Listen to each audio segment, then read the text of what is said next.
topics within it.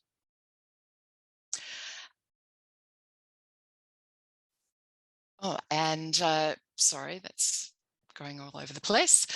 Yeah, the study design. We stopped, resume slideshow. Okay.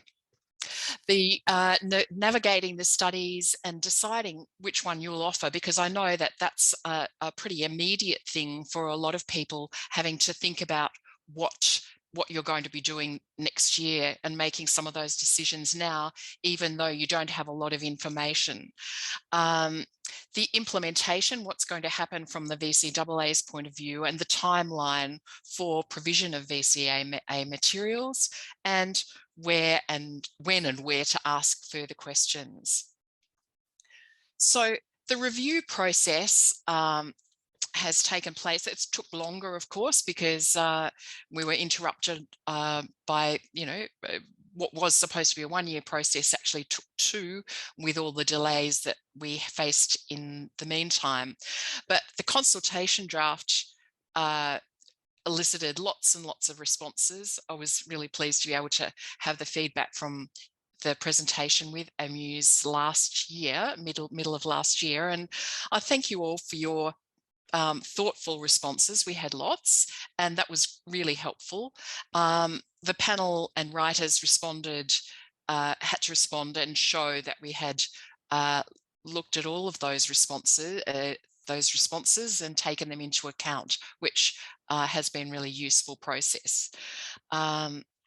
So then the study design, the panel responded, the writers rewrote, where and finalised work for that went through the various stages of the VCAA. There are a number of committees that consider various aspects, and then it goes to the VRQA, the regulator of all Victorian courses, and then it was published at long last. And here it is. Now, have just a little note that under the accreditation period 2023 to what's going on? 2023 to 27, there's on the one that's actually on the website now, you will see updated version 1.1. Now that happened on the day after it was first put online. So if you happen to download a copy on, I think it was about the 24th of February, and it won't have that like 1.1 underneath it. The one thing that was changed, there was a diagram on page 33, I think, which was in the layout, it just didn't come out quite clearly. The marks allocated were a bit crazy, so it's just more clear now on the updated version.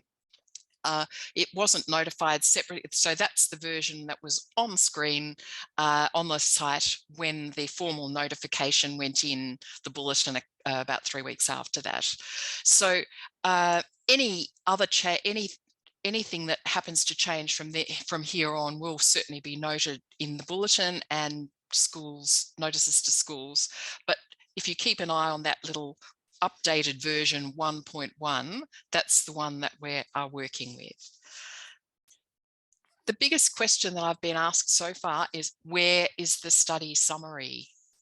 Now, these are those who've been teaching in previous study designs might have used those study summaries, but they're no longer provided for any new VCAA study. And why is that? The simple answer is that people weren't reading the actual study design. And so I have to admit, to a personal admission, my time as a VCE teacher, I must say that I certainly used the study summaries and the exams, sample exams, and exams that had been going before. But this new study has changed more substantially than we've experienced for a long time now. And the audit processes that show that there are still tasks out out there in VCE land that were probably developed a couple of studies ago as well. So this is the time to actually come to grips with it and read the new study. The new study has 10 units, just like the old study design had 10, but we have one common music unit 1 and 2, unit 2, and then they lead to 4 separate unit 3 and 4 studies. So students may do any or all of those separate studies. They are absolutely separate. They're all assessed separately. This is I'm trying to address here some of the questions that I've had over the last few weeks, and just to make really clear, we've got a common music it's called in units 1 and 2. It's just called music, and it's got a little subheadings, little organization in music in unit 1, effect in music in unit 2, and that leads to 4 different sequences of 3-4. So music inquiry, units 3 and 4, music contemporary performance, units 3 and 4, music repertoire performance, units 3 and 4, music composition, units 3 and 4. So it really has changed. So you really do need to read the study design. I'm going to say a little bit more about some of these things as we go through, but there are new opportunities. There are opportunities for more students to be engaged using a wider variety of instruments than currently is possible. And you can see it's a natural progression from many school programs, more pathways for students, an opportunity to analyse your own practice as a teacher, an opportunity to collaborate with other teachers to plan for the future. So these new opportunities include digital music making, the Victorian curriculum, where music making aspects might be more informal rather than formal instrumental tuition, is a part of music programs for many schools that don't have instrumental programs. And the sort of informal music making that happens in years 7 to 10 now has a pathway into the VCE. So that's opportunities for more students to be engaged.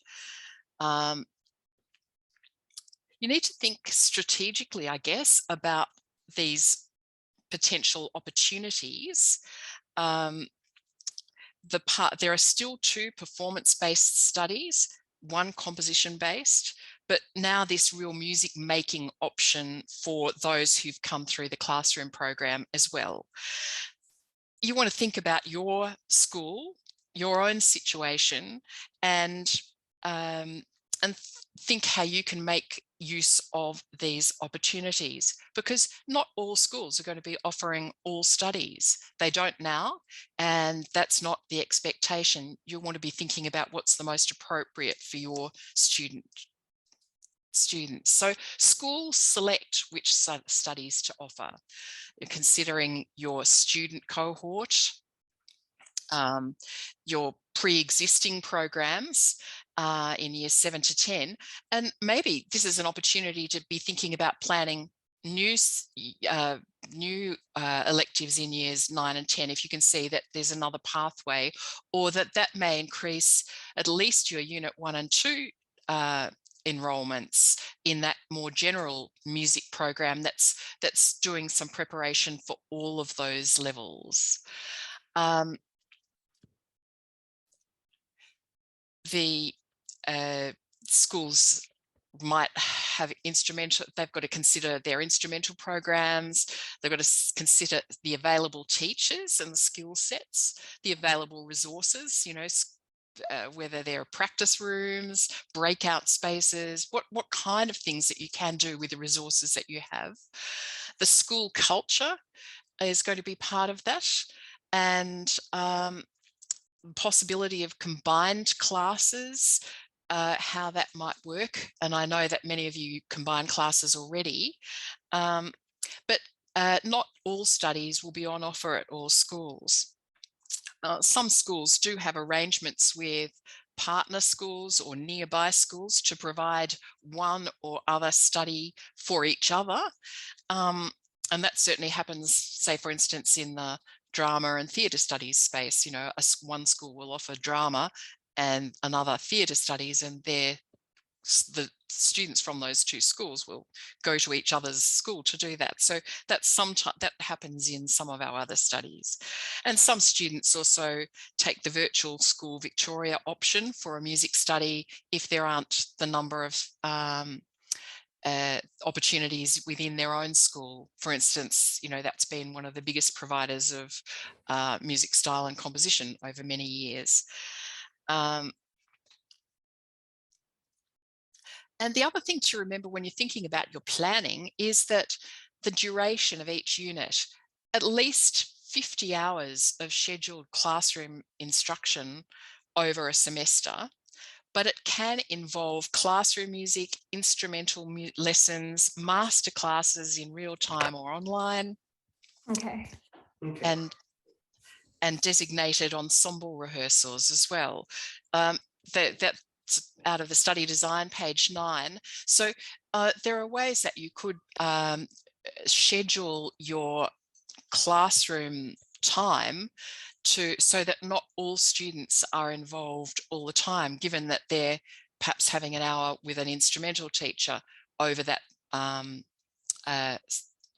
each week. So that might take out quite a lot of the you know, pressure.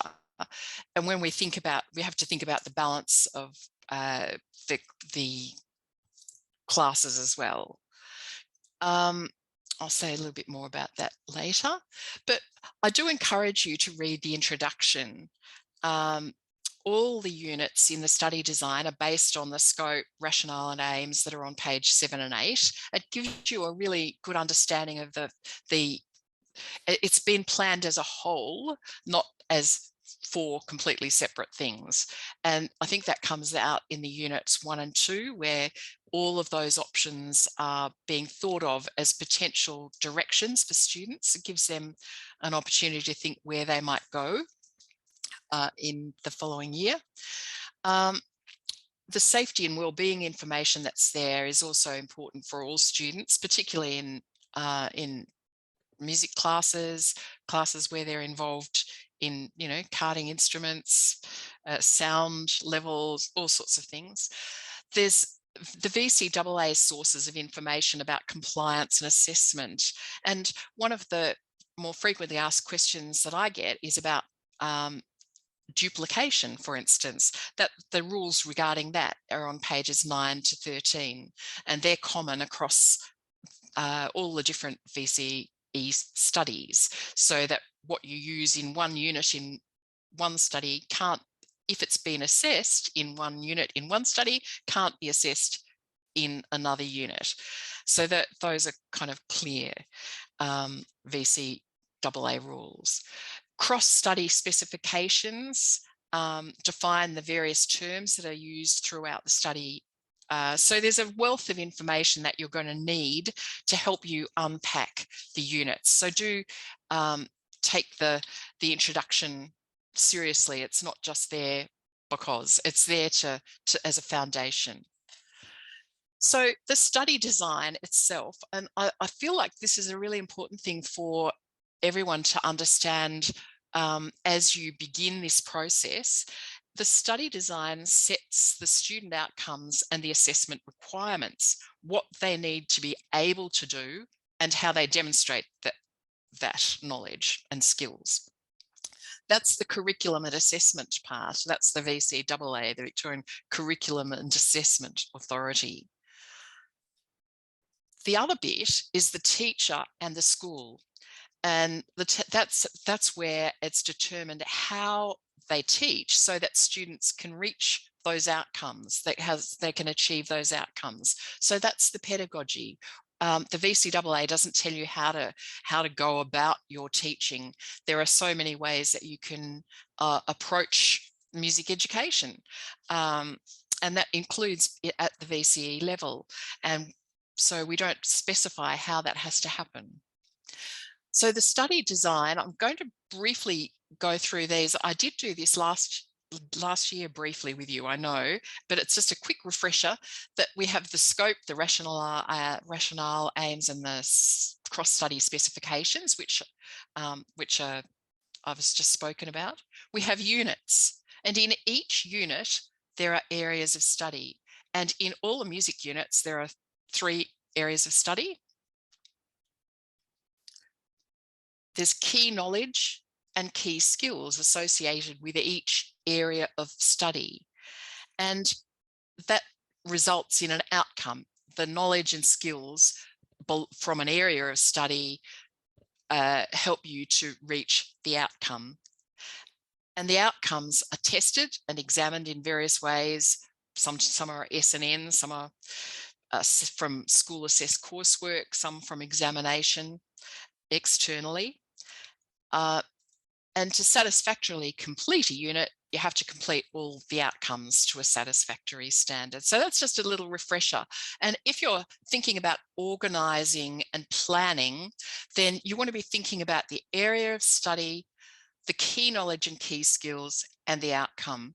Now, music, like all the performance studies, is one of those where we don't do outcome 1 and then go on to outcome 2 and then go on to outcome 3. Some studies do work like that. They're discrete areas of knowledge and skills. In the music studies, all of those knowledge and skills also help in other outcome areas too. So it's not like you will perform for, 6 weeks and then,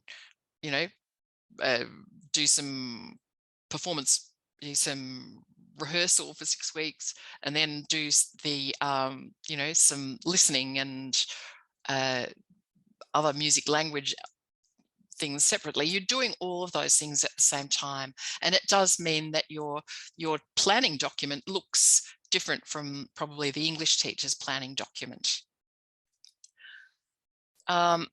Music units 1 and 2, the areas of study are performing, creating, analysing and responding. It's about the music making is the primary thing.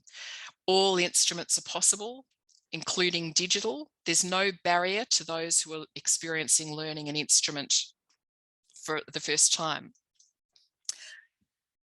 This provides a broader experience than the current study, and it allows students the opportunity to explore a range of music making possibilities. You have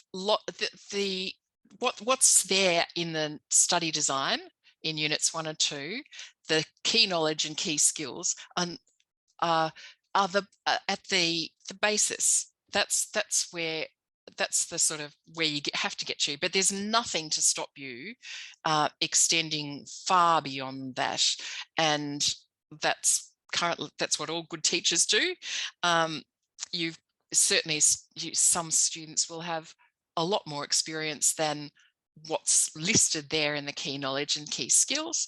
And so that's you as a teacher being able to go, okay, well, here's a student who needs extension, or maybe a lot of your students will, or maybe you're really, depending on your cohort, you'll know in units 1 and 2 where you might be aiming for in the unit 3 and 4 study. And so the knowledge and skills listed are at the minimum end. So good teaching allows for them to be extended and for them to develop in particular directions more strongly, should that be clear, as you go through units 1 and 2, where they're going to be heading after that. This is the big question, combined class possibilities. I know that lots of schools are talking about this. A combined class of units 3 and 4, contemporary performance and repertoire performance. Look, I must say now, I know that those names are not ideal. They had to be called something for this study. So that's just kind of, we're talking about common areas of study in each of these streams, these two separate subjects. Can I say that again? They are two separate subjects. But they do have common areas of study, but the difference being that the music that they're actually performing and the approach that is being taken.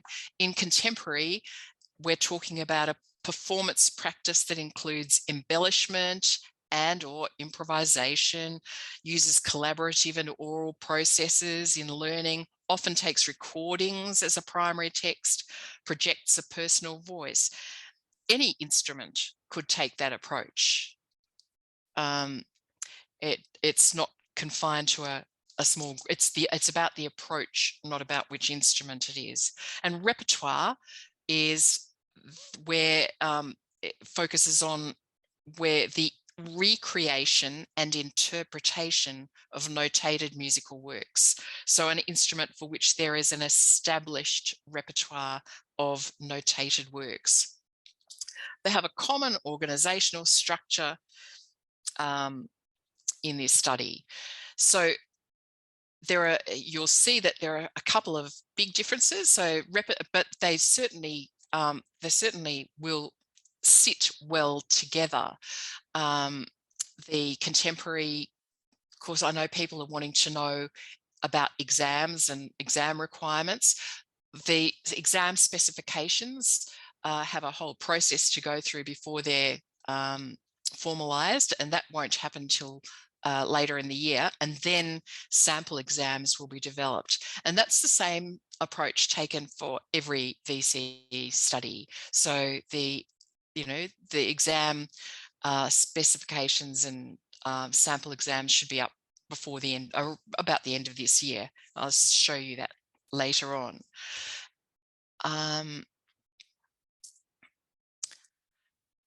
Here's a way that you can map the various outcomes from the two studies side by side.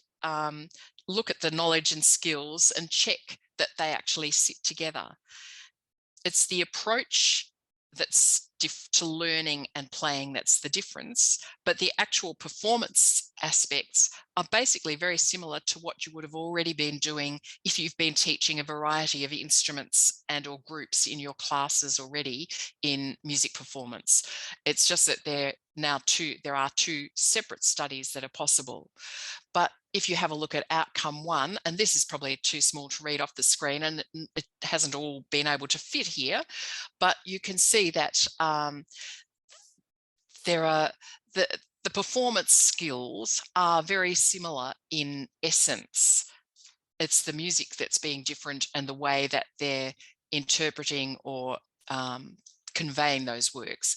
Just as there's a difference, say, for instance, between currently preparing a group list A piece compared with a group list B piece, which is notated. So that would be a very clear distinction of those things. But the ability to render pulse and meter, the tone production appropriately, the ensemble skills to be able to achieve balance and the interpretation. There's a number of these things that are actually in common and are certainly, it's music performance.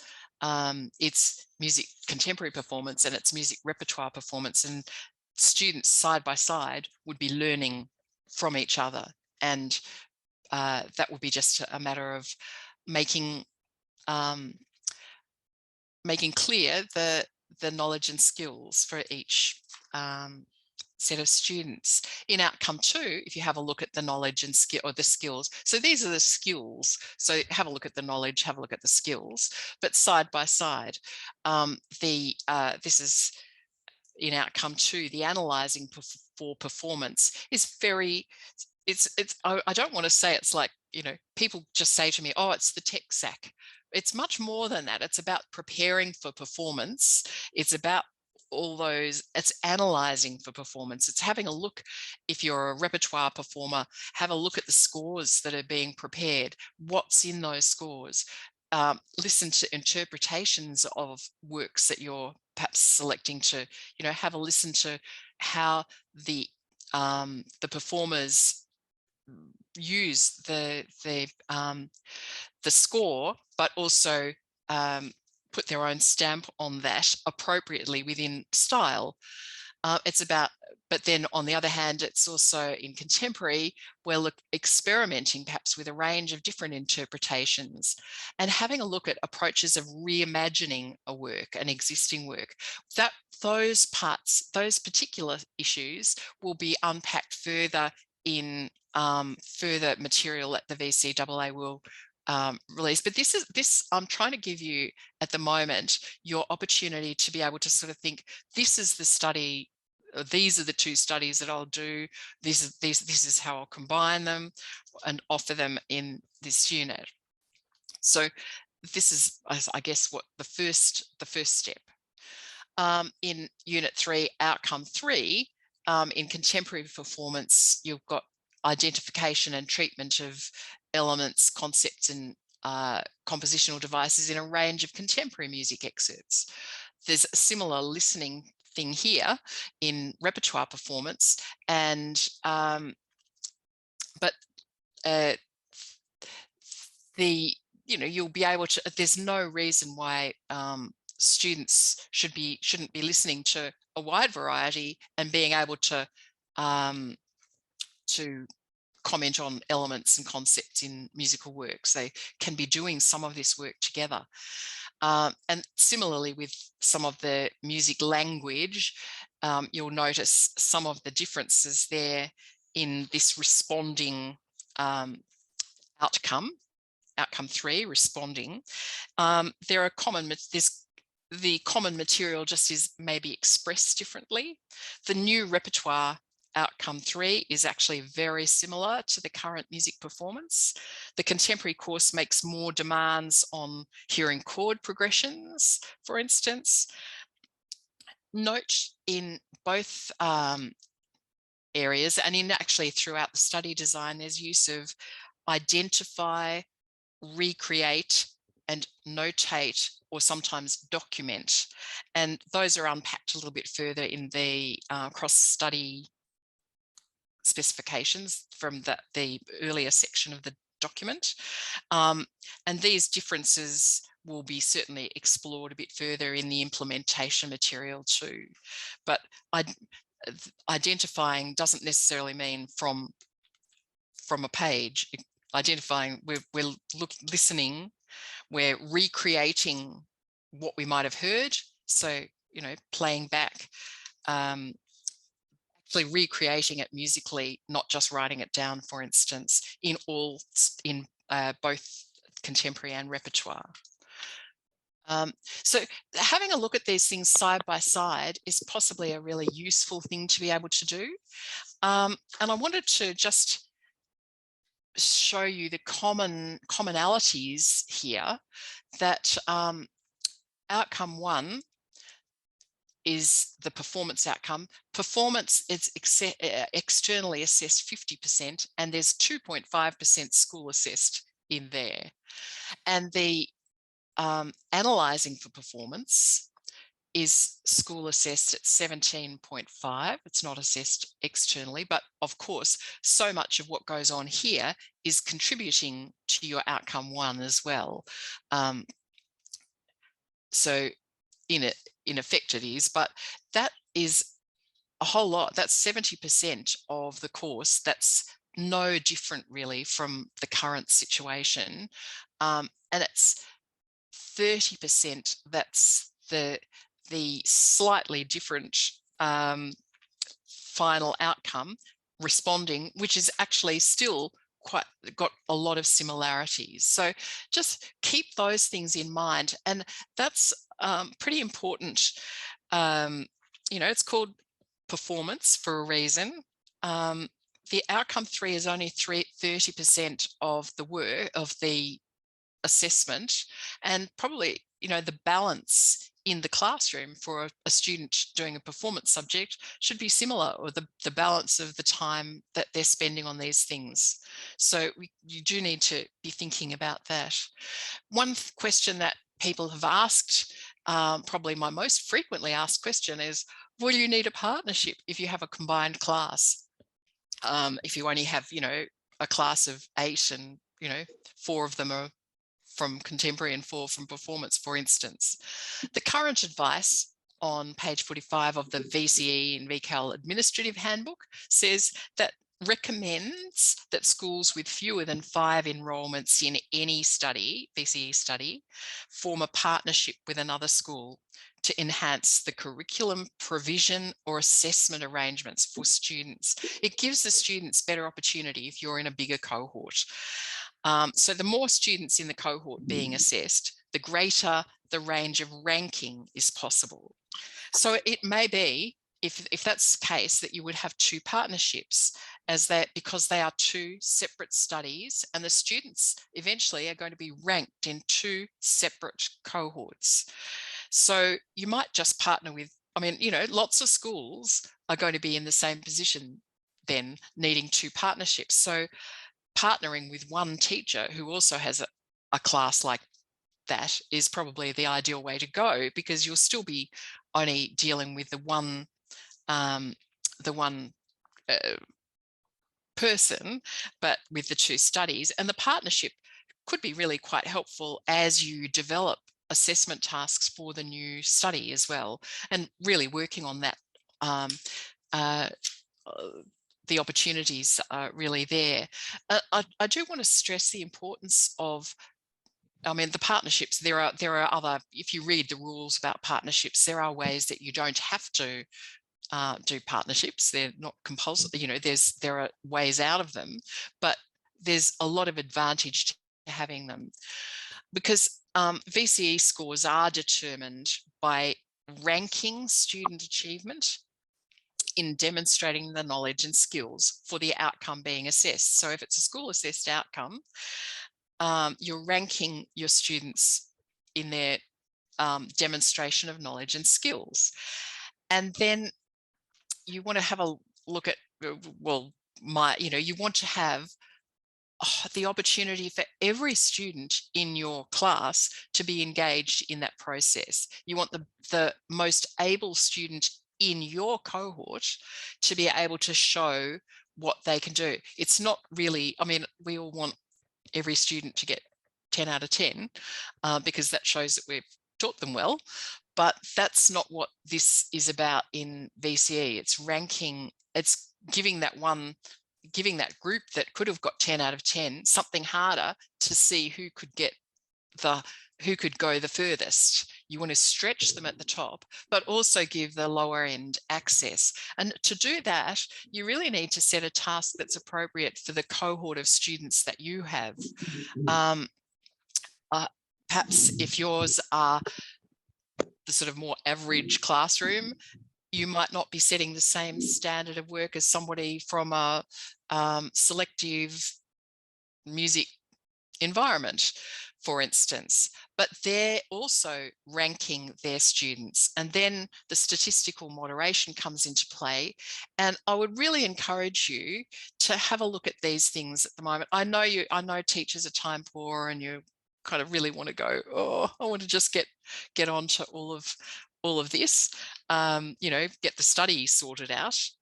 But I'd encourage you to go to the statistical moderation and just see how you can work your teaching so that you can do that. It's in the students' interests.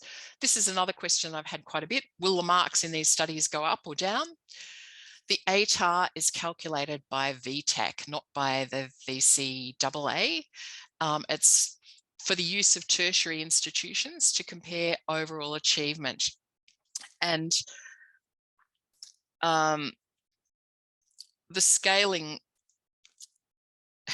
the scaling adjusts for the fact that it's more difficult to obtain a high VCE study score in some studies than in others. It's not because some studies are inherently harder or easier, but it's because some studies attract a more competitive cohort of students. And you need to go to the VCAA pages to have a look at how that works. But we don't know whether studies will go up in any particular year, because it really is dependent on the cohort of students who are undertaking that particular study. So what's next from the VCAA? Over the course of terms 2 and 3, we will be publishing some on-demand videos and some other support materials that are currently called advice for teachers, where you would get your performance descriptors for your SACs and that sort of thing. They'll be presented a little bit differently and more flexibly, and will be able to be added to during the course of a study. New material will be able to be included. If you want to have a look at a sample of the kind of thing that the music one will be following, have a look at biology. It's the first one that's come on board with the new look.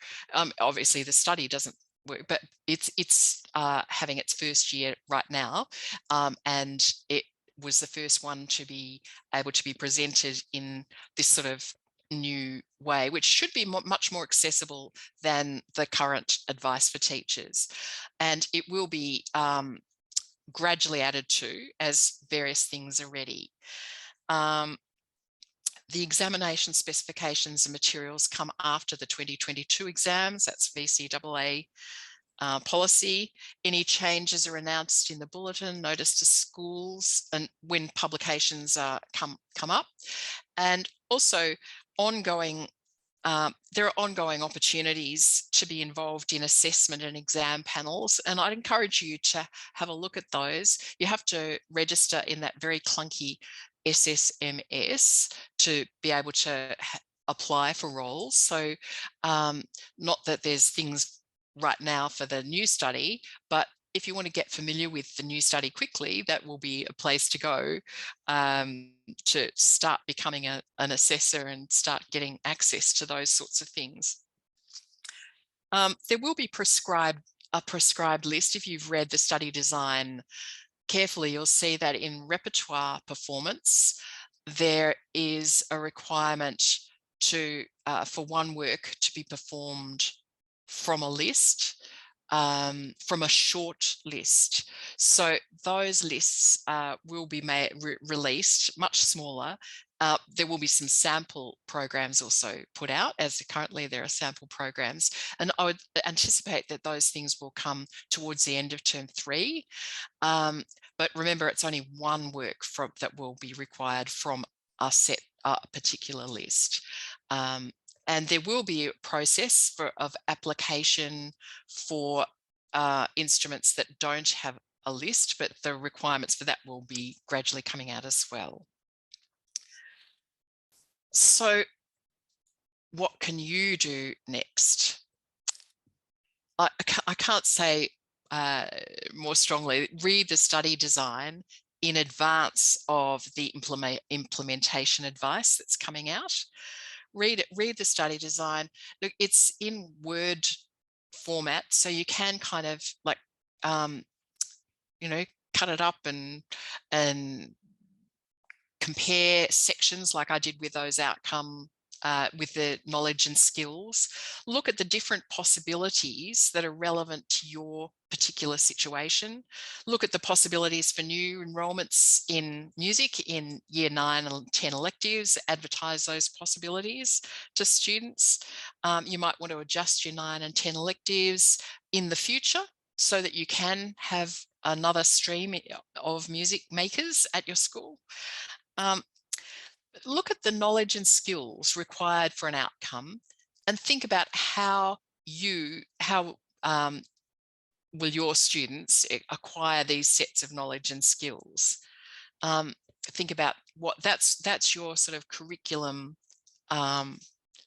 your teaching planning that enables the curriculum that's been written to actually take shape and work with students. It doesn't just happen from a book. It really is that process of the teacher having a look at the knowledge and skills and thinking about it. And that's where two heads are better than one. And workshops great too. I was talking to some teachers a couple of weeks ago. It was great to see some of the ideas that came out from very diverse range of teachers from different schools. It was terrific to see the ideas that came when you get a couple of teachers in a class together. They do have ideas. You've got lots of things there. Informal networks, the sessions through the teacher organisations, AMUs, instrumental instrumental teacher associations will probably want to do this sort of thing. I'm very happy to and ready to help with any of those. Particularly as our implementation material starts to get out there. So we'd be looking at the second half of term 2, I would think, and into term 3.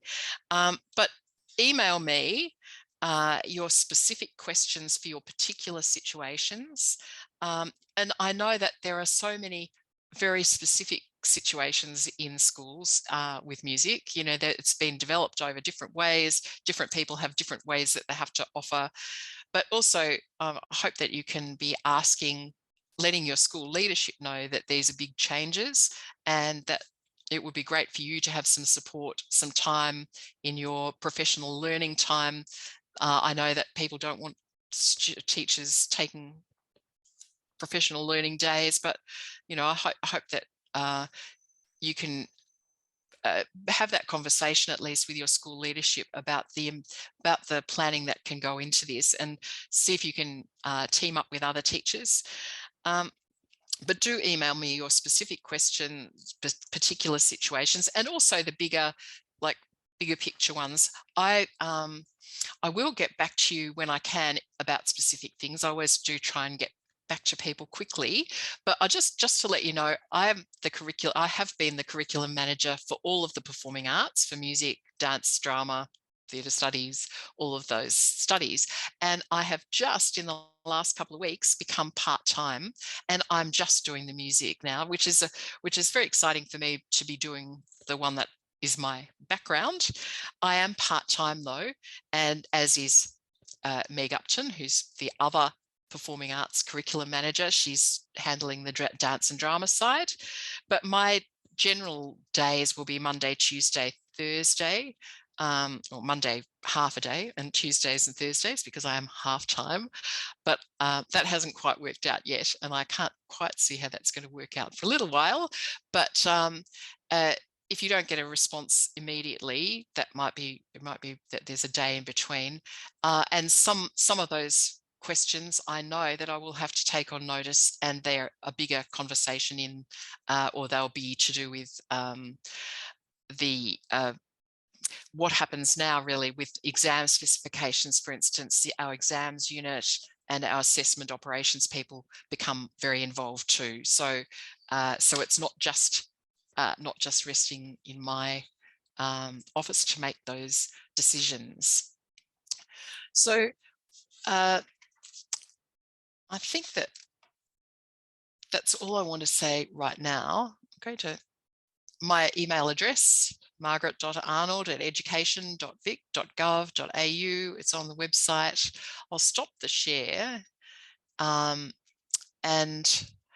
I think Kevin wants to come back and say some things, but I do encourage you, please read the document. And please look for the things that you can offer students that you can't at the moment. There's quite a few new opportunities, I think. There's a lot of opportunities for for students who have come through a different process. I haven't spoken specifically about music inquiry or about the music composition course. The composition is very similar to the current music style and composition. It's just there are a couple of major differences. The composition itself has become much more significant in that study, but a lot of it is very similar. And in terms of the music inquiry, that is the study that really lends itself to those students who have come through a classroom program and who love their music, who want to make music and do it in a slightly different way. And it is very able to cope with a variety of instruments, including a student who might dabble in quite a few and want to compose and play and sing, and a lot of different opportunities there, but I think that students will have some fun with. So thank you for taking the interest. I hope that you've got something that you can go on with, because I know it's frustrating when you're kind of going, oh, where am I going to go next year? And I understand that. But there's like a process. There's about 20 new VCE studies starting next year that are in their implementation phase now, which is more than ever. And it's put a bit of a strain, I have to say, on the back end of the VCAA with our editors and that sort of thing. So we're all jostling for a couple of editors. But so things might not, but they will happen, and they will happen this year. And I'm looking forward to seeing how these develop. So thank you for taking the time to do this, and I understand how big this task is for a lot of people. Thank you. And thanks to Amuse for the opportunity. Thanks, Kevin.